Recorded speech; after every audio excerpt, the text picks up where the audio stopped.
Hi, everybody. This is Jen Searles from the Branch County Early College. Although I wish we were face-to-face having this conversation, I hope that you will find some of the information in this presentation will answer the questions that you've got regarding your student entering the Branch County Early College. My contact information is at the end of this presentation, and if you have some further questions, I would love to get together virtually. We can have a phone call, we could do a Zoom meeting, we can do a FaceTime, whatever you are comfortable with, and it would be great if your student is involved. So let's get started.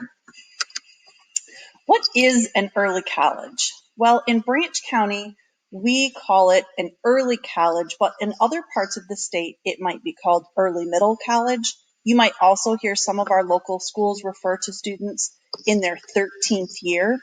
What happens in the end of the sophomore year, students decide that they're going to sign up for a 5th year of high school. At this point, usually the students say, no, thank you. But when I remind them that that 5th year of high school, they actually are going to be a full-time college student, except their high school is going to pay for that, then their ears perk up a little bit. So in that process, students can earn up to an associate's degree, 62 college credits. That includes tuition, books, and most fees. Some students choose to keep their normal high school path, and so they won't necessarily get to an associate degree because they don't want to give up tons of different elective courses. So an associate's degree doesn't happen for every student, but it is possible. You get support while you're doing your first year of full-time college. That's not typical. You also can get FAFSA assistance, college application assistance, and scholarship assistance like you would have in your traditional senior year with your counseling staff. I'll be the one that helps you with those three pieces that typically happen in a traditional senior year. Who can apply to be a part of the Branch County Early College? Well, any high school sophomore who meets academic eligibility is welcome to apply. The reason that we chose the end of the sophomore year is because the state of Michigan says to be a part of the early college, you have to have a special code attached to you in their data collection system, and that code has to be attached at the beginning of your junior year. When I say sophomores who meet academic eligibility, I have some students who are not quite ready to take a college course in 11th grade. That doesn't mean that they can't be a part of the early college. So I welcome any student to apply, and we will have a conversation about whether this program is a good fit for you or not. Speaking of good fit, who might not be a good fit for the Branch County Early College? Well, any student who plans on immediately after graduation attending a 4-year university should probably not be a part of the early college because the Branch ISD partnered with Kellogg Community College.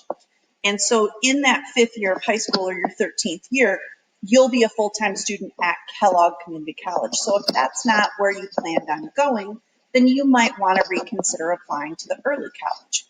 Students who are not interested in going to college at all after high school should definitely not apply to the Branch County Early College because in that 5th year, you have to go to college. So if that's not something you're interested in, I don't want you to be miserable. And then students who are hoping to play a sport, maybe earn a scholarship. I will say, I think you should still apply. Because you never know, those scholarships are not guaranteed. But we have exited students from this program if they have earned a scholarship that made just more sense for them to take that scholarship than to stay in the early college. What is the process of applying to the Branch County Early College? Well, first there's a student presentation, and your students will have participated most likely in a Zoom meeting with me. But you're taking part right now in the parent-guardian presentation. The next step is going to be applying to the Branch County Early College. We have a paper application, and inside that paper application, there are directions on how to complete the online application at KCC. Next, we will look at your students' PSAT, SAT, or ACT scores and determine whether they need to take the AccuPlacer test.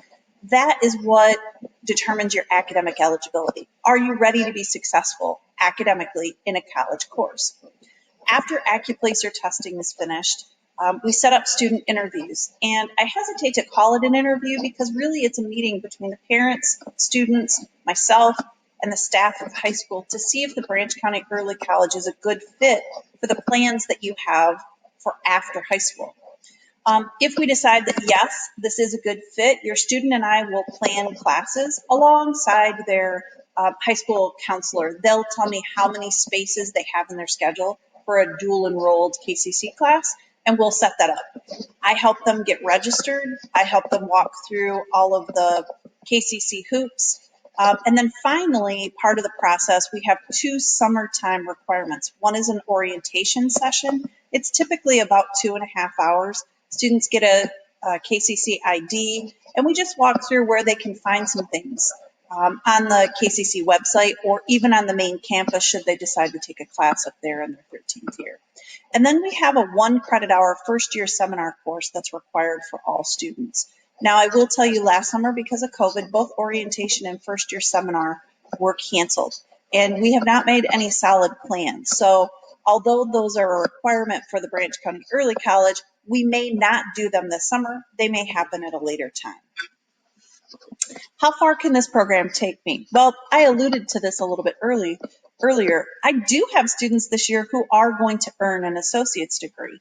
But in order to do that, they gave up some things in their high school experience. So you'll see here on this slide that if you're going to get to an associate's degree, that means you're probably going to take 2 classes in the fall and the spring semester in your 11th grade year, and you're probably going to take 3 classes in your senior year. That means you'll end up taking 30 credits in that 13th year to get to that 60 credits or the associate degree level.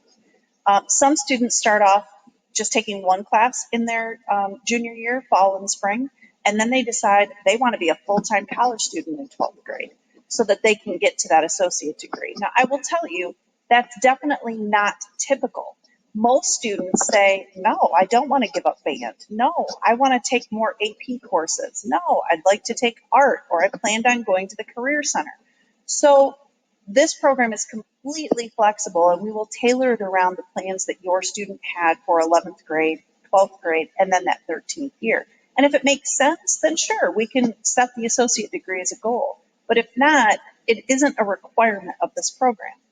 You can take these credits and transfer them to another college or university. So on average, Branch County Early College students graduate at the end of that 13th year with somewhere between 45 and 55 college credits. Not quite to the associate degree, but a lot of credits to transfer to their next university. Some students decide they would like to get an industry certification. The RMTC, or Regional Manufacturing Training Center, is part of Kellogg Community College. Students who attend the Career Center, Branch Area Career Center, and study things like welding or electronics, might transfer some credits from the Career Center that will then go to the RMTC. And some students say, no, I'm not interested in an associate's degree. I'd just like to get started on the journeyman path. So that's a part of this program as well. And finally, something called the MEMCA certificate. This allows your student to be coded as a successful early college graduate, even though they might not have earned that associate degree. The requirements are they have to earn 15 college credits and participate in some career development and some volunteering hours. Now, all of your students already do the career development and the volunteering hours, so we're just really looking at that minimum of 15 college credits. At this point, I typically have students say to me, but I really wanted to do, you fill in the blank, while I was in high school. So like I had said earlier, it might be I would like to be a band student all 4 years, or band and choir, or I'd like to go to the Career Center. I want you to know that any of these options, it still works to be a part of the early college. I have students who don't take any college courses in 11th grade or 12th grade because they wanted their high school schedule to stay intact. And that's great. We just tackle that 13th year and make sure that they earn 15 college credits so that we can code them as a successful early college. So I would say at a minimum, your student is going to earn at least 1 year of a college level credits. What happens if I'm not successful? So this is a really important piece because students have maybe failed a class in high school, but they've never had to pay their high school back for that class. When you take a dual enrollment class, unfortunately, the state of Michigan requires that schools ask the students to pay that back. So you will have to pay whether you withdraw or whether you fail a class, you'll have to pay your high school back for that. Now that's typically somewhere between $500 and $800. So this is not something to take lightly. Your college transcripts are forever. So we'd like you to be successful. We don't want you to fail a class and then 10 years down the road have that come back to bite you. Financial aid implications. So if you're not making successful progress toward a degree, financial aid can be impacted. So student loans or grants may not happen because your GPA was not as good as it could have been. And finally, removal from the program. This is really rare, but some students during that 13th year, it's just not a good fit. They're not ready to be a full-time college student. And maybe they want to only take 1 or 2 classes. Well, to be part of this program, we like students to be full-time college students. And so if they're not being successful, we're going to have a meeting and we're going to decide together. This isn't just going to be, you get a phone call and say, hi, your student's been removed from this program. That's not going to happen. It's going to be a conversation and you'll be aware plenty in advance. We talked earlier about transferring credits. So on this slide is a link to the Michigan Transfer Agreement. So most universities in the state of Michigan have signed on to the Michigan Transfer Agreement. And the Michigan Transfer Agreement outlines 10 classes or 30 credit hours that will transfer to almost any university, regardless of where you take those. So typically, we start our dual enrollment courses in 11th and 12th grade aimed at completing this Michigan Transfer Agreement so that if your student decides to transfer, they take that block of credits with them. Have students ever left the program early? Yes, students leave the program early every year. Some students decide at the last second, you know what, KCC is really not going to work for me. And so we change their code and they graduate with their original class. Some students graduate early. So I have had students finish up in December with the MEMCA certification. And they say, you know what, I really need to work full time, or I've got some other plans. Maybe I want to join the military. And so we exit students in January. Some families have moved, and so their student doesn't have a place to live, or KCC is just too far for them to drive, and so we exit them from the program. Or some students, in 10th grade thought that this was going to be a good fit, and by the time we get to the 13th year, they realize my plans have changed. This just isn't a good fit anymore. I'm in constant contact with your student, and so if we decide that they were going to leave the program early, you and I will definitely be having some conversations about that. So what is the next step? Well, the next step is going to be to submit an application.